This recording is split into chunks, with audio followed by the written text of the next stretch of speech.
Hey guys, what is up and welcome back to my channel. If you guys are new here, welcome to my channel. My name is Crystal. If you guys are listening to the audio version of this on Apple Podcasts, then welcome back. Happy Wednesday and happy February to you all. If you guys do not know, I actually just recently started uploading my true crime series on my YouTube channel in the month of January. I'm uploading them every Wednesday, and there were 5 Wednesdays in the month of January. So we are now on our 6th upload. I hope you guys are enjoying something and taking something and, learning something from these true crime videos. I try not to give too much of my opinion, which sometimes is extremely hard because I don't want to sway you guys in one way or another. But majority of the cases I'm covering, it's pretty known that everybody most likely has the same opinion. So as always, I'd like to thank you guys for coming back to another true crime video. So with that being said, let's go ahead and jump right into today's case.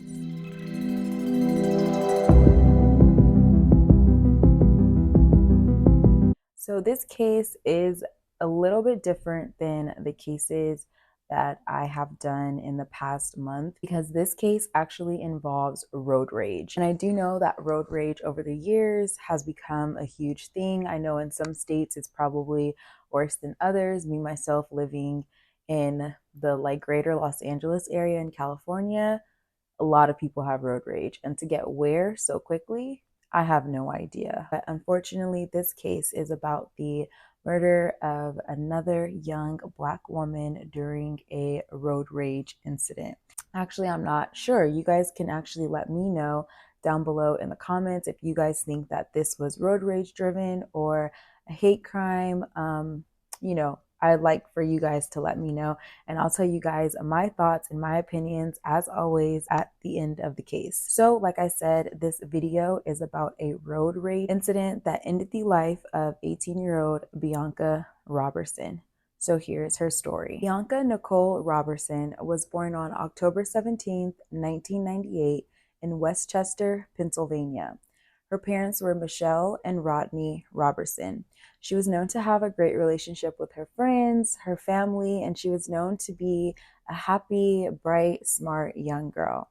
Her family actually relocated to Westchester, Pennsylvania before Bianca was born because they stated it was more in a suburban area and it was, a safer environment that they wanted to raise their kids and start their family in. Bianca had 4 older half siblings on her father's side. She also had an older brother who shared the same mother and father as her, who lived in the same household as Bianca growing up. Her older brother's name was Michael Roberson. Bianca was extremely close to her brother, being that he was the only sibling that she grew up in the same household in, so they were super close. They did basically everything together. But unfortunately, Michael passed away from a heart attack in 2013. He was only 22 years old. Although this was such a very sad and unfortunate situation for, the entire Roberson family, the parents stated that it actually brought them way closer. So a little bit about the type of person that young Bianca was. Like I said earlier, she loved spending time with her family and her friends, and she was described to always have just such a big smile on her face. She was always so happy and so full of light. Dancing was also a huge part of Bianca's life as well. She attended a dance studio called A Touch of Glass, where she had been dancing there for about 11 years. Bianca was very athletic in other sports as well. She loved both playing and watching sports, but another one of her favorite sports was playing basketball. Bianca was also into investigating and investigations, so much so that Bianca would always tell her friends that she wanted to become an FBI agent someday. Other than being into dance and basketball and loved watching other sports, Bianca was basically just your typical teenager. She liked going to parties, she liked going out, she just liked spending time and being around her friends. She loved going to concerts, she liked using social media, as I'm sure every teenager does, and the list goes on. Bianca was a typical young teenager. Bianca attended a Bay Ed Russin High School in Pennsylvania. There, Bianca was a part of the Black Student Union, and while in high school, Bianca also received a lot of accolades. Bianca took her schooling and her grades very seriously. So if you knew Bianca, You knew she, wanted to make sure she studied and got the best grades possible. Bianca was actually on honor roll all 4 years of her high school career at Ed Russin High School. And when she graduated from high school in 2017, she obviously graduated with honors. Once Bianca did graduate, she received a full ride 4-year scholarship to Jacksonville State University in Florida. Though Bianca was just so over the moon excited that she was going to spread her wings and hopefully go in the steps of becoming an FBI agent one day. Unfortunately, this dream never came to fruition and Bianca was not able to attend college. A few weeks after Bianca graduated high school, her mom and grandma thought, okay, like it's time we start, preparing you for the next steps. It's time we start preparing you for college. So on June 17th, 2017, Bianca met up with her mother and her grandmother at a local mall to go shopping for Bianca's preparation. So this included, stuff for her dorm room, accessories, clothing, school supplies, decorations to put up, things of that nature. So once their shopping day started to wind down and they had gotten majority of the supplies that they needed, Bianca departed from her mom and grandma because her mother and her grandma drove to the mall separately and Bianca drove to the mall by herself in her vehicle. Bianca said her goodbyes. She said, I'll see you guys later. And Bianca actually had plans later on that day to meet up with some of her friends. So Bianca took her things, got them in her car, and her plan was to take her things home, go home, freshen up, change her clothes, and then get ready to head out. Once Bianca gets in her car to start her drive back home, which is approximately 5 minutes from the mall, Bianca was driving southbound on the highway when she encountered another vehicle on the road.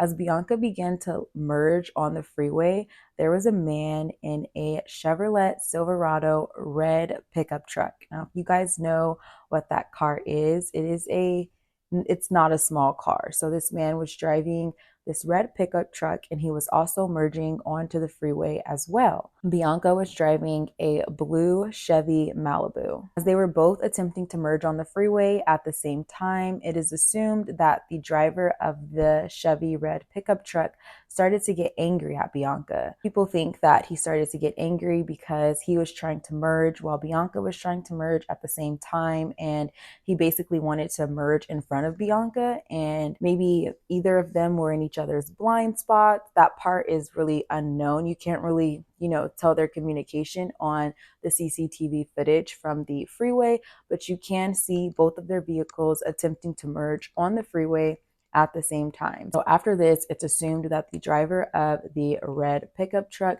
grew angry because he wasn't able to merge in front of Bianca. He was upset because he wasn't able to get in front of her car.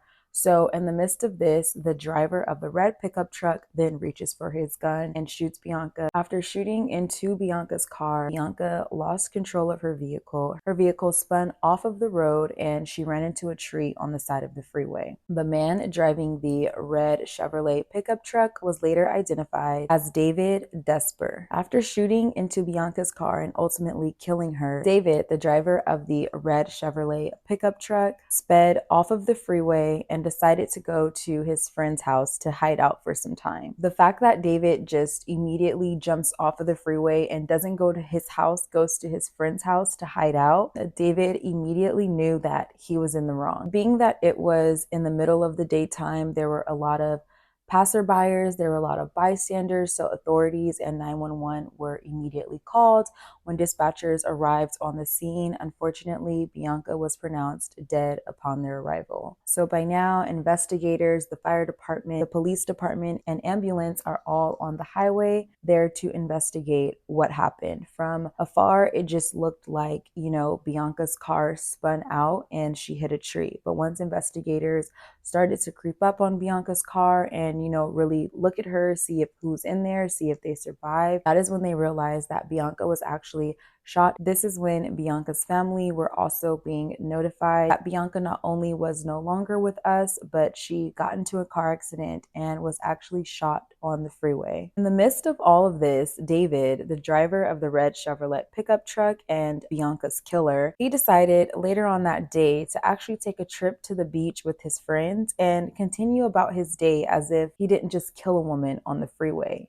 That's just crazy to me that he literally, I don't know, maybe he just knew he was going to be found, so he decided to enjoy his last bit of fresh air that he'd ever breathe. I don't see how you can just go to your friends and then go to the beach and enjoy your day after you've literally just murdered a young woman. The driver of the red pickup truck was also described by passer goers and witnesses on the freeway as being a white man, medium built, having light brown hair, and looked like he could be in his mid-20s to early 30s. So from these descriptions and from the little bit that they were able to pick up from the surveillance footage on the freeway, investigators had a sketch artist draw out a sketch of him, and they released this sketch on June 30th, 2017, which was about 2 weeks after Bianca was murdered. 2 days after releasing this sketch, so on Sunday, July 2nd, David Desper, the driver of the red pickup truck, went to the police station and turned himself in, as he should. I'm sure that picture was plastered everywhere, and he couldn't even step foot outside of his house without someone recognizing him or his car. He had a huge red pickup truck. There's no hiding, buddy. Like, I'm so glad that there were witnesses that were able to get a good description of him. I'm sure every time he went somewhere, he just saw a sketch of himself and just ultimately went and turned himself in, which I'm very glad he did. Also, with there just being so many witnesses everywhere that were on the highway that day, and this town of Westchester, Pennsylvania wasn't a huge town, so I'm sure, other people started to recognize him and, say, hey, that's, David Desper. So ultimately, he ended up turning himself in 2 days after the police released the sketch. Now that David was in police custody, it was now time for them to interrogate him. When asked what happened that day, David stated that he feared for his life when he saw Bianca's Chevy Malibu car pulling up and driving alongside his, attempting to merge onto the freeway simultaneously. He proceeded to state that it startled him, so he just decided to pull his gun out and shoot her. Also, please remember that Bianca was driving a blue Chevy Malibu, and this man was driving a red Chevrolet pickup truck, which is more than twice the size of Bianca's vehicle, I'm sure. So basically, now that they have David's statement, he just admitted to, pulling his gun out, being the driver of the vehicle, and shooting Bianca. They then proceeded to arrest him and charge him with first-degree murder of Bianca Roberson. David got his day in trial, and he was sentenced 20 to 40 years in prison.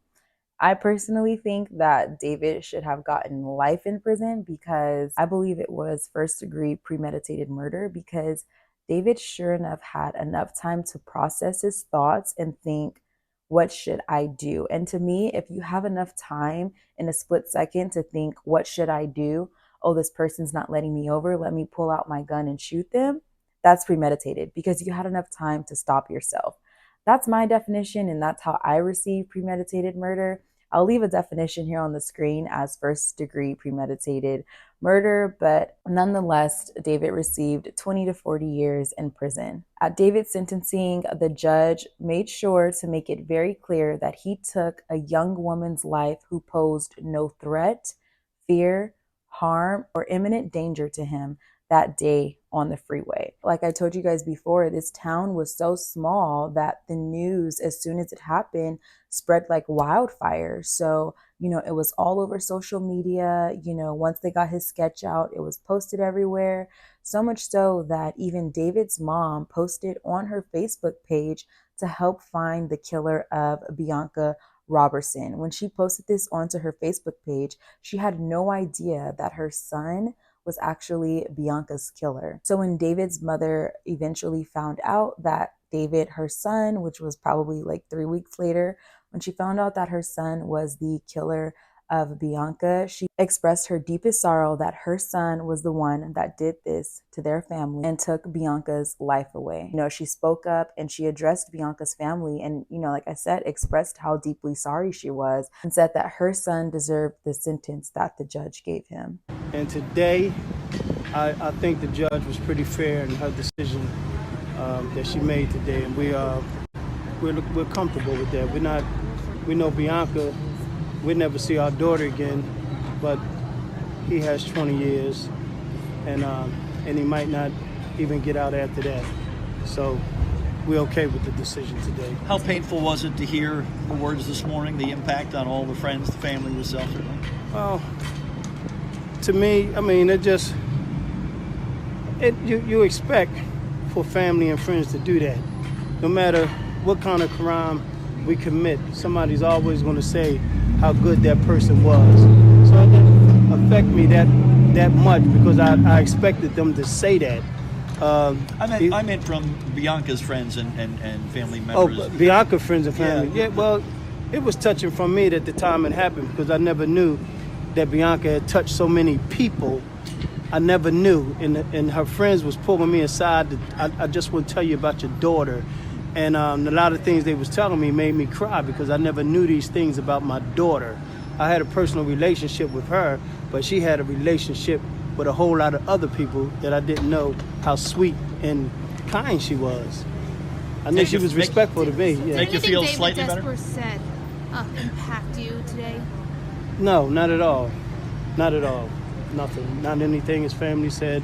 Him, nobody. Nothing. How hard was it to make your statement? I mean, I struggle with it a little bit, but as I tell everybody, I get through because of the strength of my daughter. I have to do this because of my daughter. It's my daughter that's laying there dead. So it's her father and mother that have to carry on for her, the strength. And I want to believe that I'm my daughter's strength. I want to believe that I can carry on for my daughter. And that's what keeps me going. David Desper offered to speak with the family if you ever reach out. Can you imagine doing that?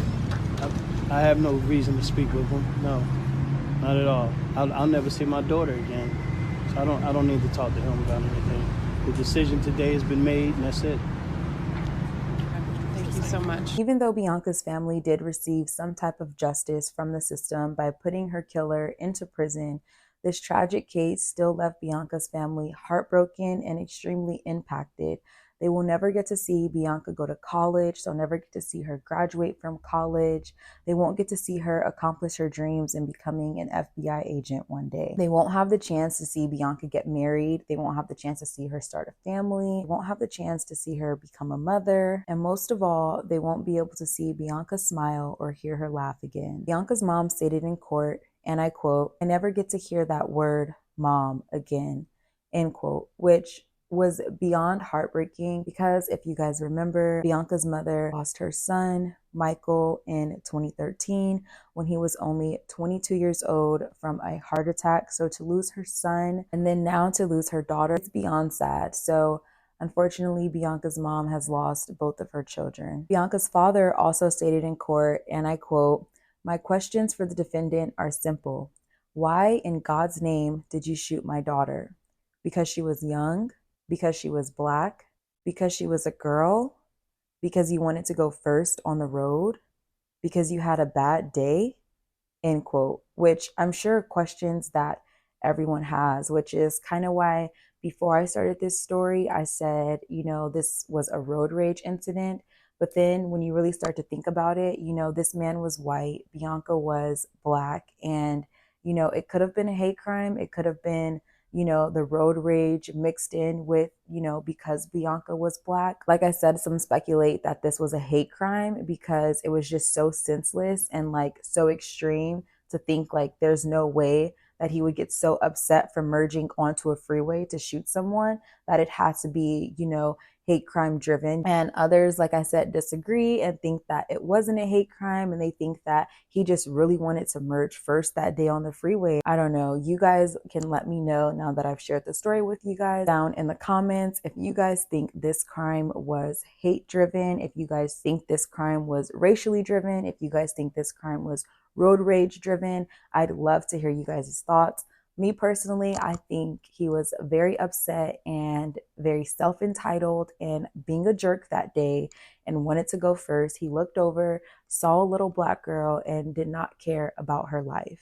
This family has also created a memorialized foundation called the Bianca Nicole Roberson Foundation that was created to stop gun violence, and it also memorializes Bianca's life and tells her full story. I'll leave the link to this foundation down in the description if you guys wanted to click on it and, get a little bit more information about that. Shortly after her death, Bianca's family organized a walk called Walk With Me in 2017, and they also held a purple ball. Bianca's favorite color was purple, so they held a purple ball in 2018 in remembrance of Bianca, to just help their family heal, bring their family together, and to help spread Bianca's story. I'm most certain that Bianca's family is still hurting and still mourning Bianca's loss to this day. I'm glad that Bianca's family is continuing to shed light on Bianca's story. I'm even more glad that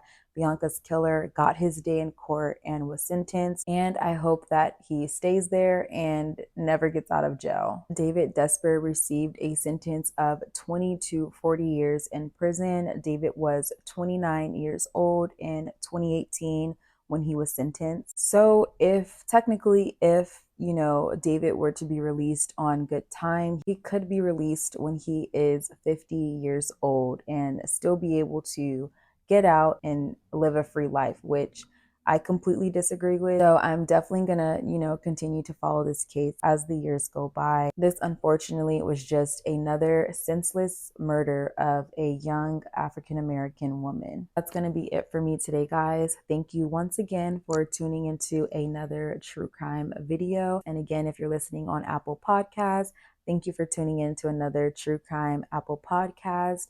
This is Crime with Crystal, and I will catch you guys next week for another true crime video. Till then, I hope you guys all stay safe out there.